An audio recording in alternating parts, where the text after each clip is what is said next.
Alhamdulillahirrabbilalamin. Allahumma sholli ala Sayyidina Muhammad wa ala ali Sayyidina Muhammad. Welcome back to Nur Wahidah channel, the life for everyone. Amin ya Allah ya Rabbal Alamin. And of course, now in this occasion, we are in special program in Ramadan, and it is Kurma, kuliah Ramadan bersama Irma. Dan insya Allah pada kesempatan kali ini topik Ramadan yang akan kita bahas yaitu tentang syarat-syarat wajib puasa. Dan masih dari sumber yang sama yaitu kitab Safinatun Najah karangan Syekh Al-Alim Al-Fadil Salim Ibnu Sumair Al-Khadrami. Dan kitab ini bermadhab kepada Imam Syafi'i.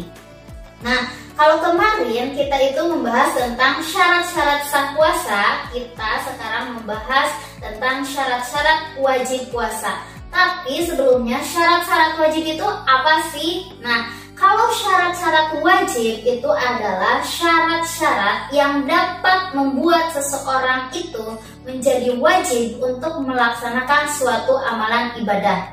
Kalau syarat-syarat ini terpenuhi, maka orang tersebut wajib melaksanakan amalan tersebut. Tapi kalau syarat-syarat ini tidak terpenuhi, maka orang tersebut tidak wajib untuk melaksanakan amalan itu. Nah, mari kita bahas tentang syarat-syarat wajib puasa. Nah, yang dimaksud dengan syarat-syarat wajib puasa di sini adalah puasa di bulan Ramadan. Jadi, syarat-syarat wajib di sini adalah syarat-syarat yang menjadikan orang tersebut itu wajib untuk melaksanakan ibadah puasa di bulan Ramadan. Nah, ada berapa syarat-syarat wajibnya? Ada 5. Yang pertama, Islamun. Itu yang pertama adalah Islam. Jadi, semua orang Islam, umat muslim seluruhnya itu wajib melaksanakan ibadah puasa di bulan Ramadan. Nah, apakah semua orang Islam itu wajib? Nah, ada syarat wajib lainnya. Ya, yang kedua itu adalah taklifun atau mukallaf. Mukallaf itu apa sih? Nah, mukallaf itu adalah orang yang berakal dan sudah balik, gitu. Nah, orang yang mukallaf itu sudah kena khitab taklif. Khitab taklif itu ada 5. Ada wajib, kemudian ada haram, ada sunat, ada makruh, dan ada mubah. Nah, hukum yang 5 di khitab taklif ini itu sudah menjadi pertanggungjawaban orang yang mukallaf. Nah, maka hati-hati nih, kalau orang udah mukallaf, dia berarti sudah selain berakal dia juga sudah balik, maka hukum yang kelima ini harus benar-benar diperhatikan.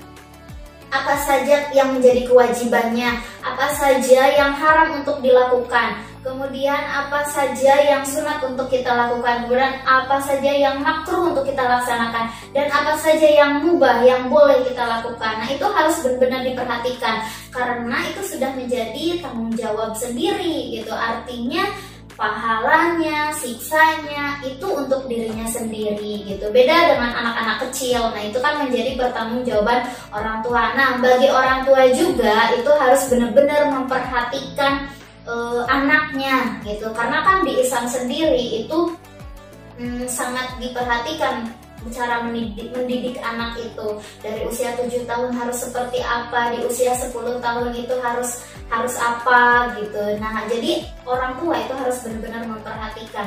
Apabila anaknya itu sudah mencapai mukallaf, sudah mukallaf gitu, berarti orang tua harus mengingatkan kepada anaknya, "Hei anakku, kamu sudah mukallaf." Artinya semuanya menjadi pertanggungjawaban kamu. Haramnya, wajibnya, makruhnya, sunatnya, mubahnya itu sudah menjadi pertanggungjawaban diri kamu sendiri. Jadi kamu harus benar-benar tahu gitu apa saja yang menjadi kewajibannya, apa saja yang dilarang untuknya gitu. Jadi orang tua harus benar-benar memperhatikan anaknya. Nah, jadi di sini itu syarat wajib puasa yang kedua adalah mukallaf. Nah, selain Islam berarti harus mukallaf. Nah, syarat wajib yang ketiga itu adalah itaqatun. Itaqatun itu adalah mampu, artinya dia kuat berpuasa. Nah, harus kuat tentunya ya. Kalau tidak kuat berarti tidak wajib untuk puasa. Misalnya siapa yang tidak kuat? Yang sakit. Kemudian atau orang tua nih yang sudah renta, yang usianya sudah lanjut, yang sudah tidak mampu lagi untuk berpuasa. Nah, orang ini yang sudah tua itu boleh meninggalkan puasa. Jadi dia tidak wajib untuk berpuasa di bulan Ramadan. Tapi tetap harus diganti. Nah, apa gantinya? Apakah dengan kodok lagi, dengan puasa lagi? Ya tidak. Masa orang tua ini sudah tidak kuat berpuasa, gantinya itu harus kodok puasa lagi gitu. Jadi ya tidak mungkin gitu. Jadi ya gantinya itu nanti harus dibayar dengan fidyah. Atau misalnya ada ibu-ibu yang sedang menyusui atau hamil, itu khawatir dengan dirinya atau khawatir dengan janinnya, itu juga boleh meninggalkan puasa di bulan Ramadan, tapi tetap harus diganti. Nah, insya Allah nanti di lain kesempatan kita akan bahas tentang siapa saja orang-orang yang boleh meninggalkan bulan puasa Ramadan ini dan apa saja gantinya. Jadi di kodonya harus seperti apa gitu. Nah, kemudian syarat wajib yang selanjutnya itu adalah sihatun, artinya sehat. Jadi dia harus ada dalam keadaan sehat. Nah, berarti orang yang sakitnya misalnya udah parah, misalnya punya mah nih kronis, sudah nggak kuat puasa gitu, atau misalnya tifus, nah dia boleh meninggalkan puasa di bulan Ramadan gitu. Tapi tetap saja dia harus mengganti puasa ini di hari lain. Namun tergantung nanti digantinya seperti apa, karena harus dilihat dulu. Nah, kalau misalnya kayak di medisnya kata dokter ini sakitnya bisa sembuh, atau sakitnya sudah tidak ada harapan lagi untuk sembuh dan harus disuplai terus nutrisi. Nah, itu nanti insya Allah kita akan bahas di topik selanjutnya.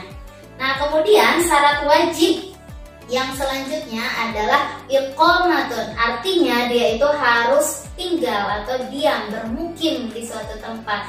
Nah, jadi orang yang dalam safar atau dalam perjalanan, dia diperbolehkan untuk tidak berpuasa di bulan Ramadan. Tetapi tetap ya, safarnya, perjalanannya memang harus perjalanan yang bukan untuk maksiat gitu.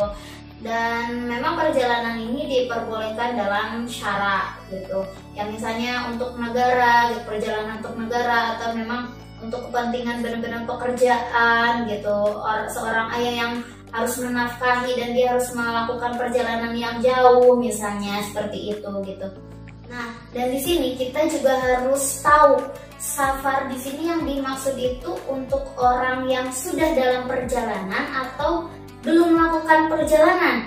Nah, di madhab Syafi'i dan kebanyakan ulama, namun saya tidak tahu ya di madhab yang lain atau mungkin pendapat ulama yang lain, karena saya belum baca sumber banyak, jadi belum tahu dan belum berani menyampaikan gitu. Dan saya di sini akan menyampaikan pendapat madhab Syafi'i dan kebanyakan ulama itu, orang yang boleh meninggalkan puasa di bulan Ramadan itu apabila si orang ini sudah dalam perjalanan. Jadi sudah dalam perjalanan, bukan sebelum gitu. Nah, misalnya seperti apa? Misalnya seperti ini.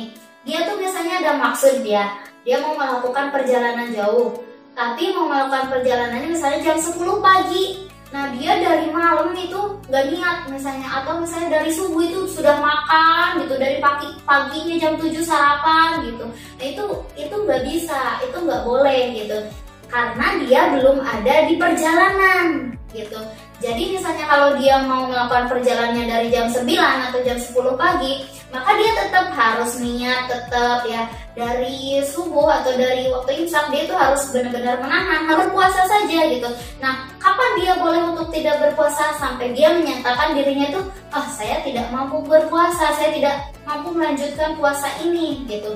Nah, baru gitu dia boleh meninggalkan puasa Ramadan ini. Tapi kalau dia masih mampu, ya laksanakan, lanjutkan saja gitu.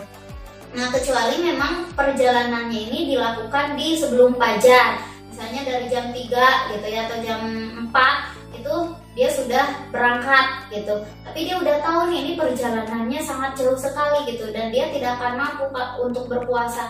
Nah, itu baru boleh gitu. Dari awal, dari waktu imsak itu tidak melaksanakan puasa, itu boleh. Jadi dari waktu fajar dia tidak berpuasa gitu. Nah, itu jadi sekali lagi untuk safar itu orang yang boleh meninggalkan puasa Ramadan itu kalau dia sudah ada di perjalanan, gitu ya.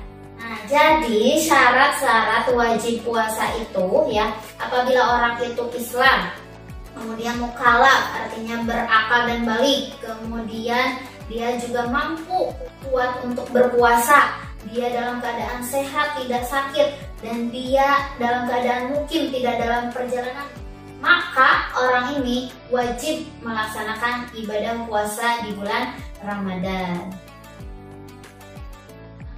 Alhamdulillah, materi tentang syarat-syarat wajib puasa di bulan Ramadan sudah disampaikan. Mudah-mudahan bisa dipahami, memberikan banyak kemanfaatan dan keberkahan. Amin ya Allah ya Rabbal Alamin. Terima kasih atas perhatiannya, dan apabila ada kesalahan dalam penyampaian, jangan lupa untuk menyampaikan perbaikannya di kolom komentar.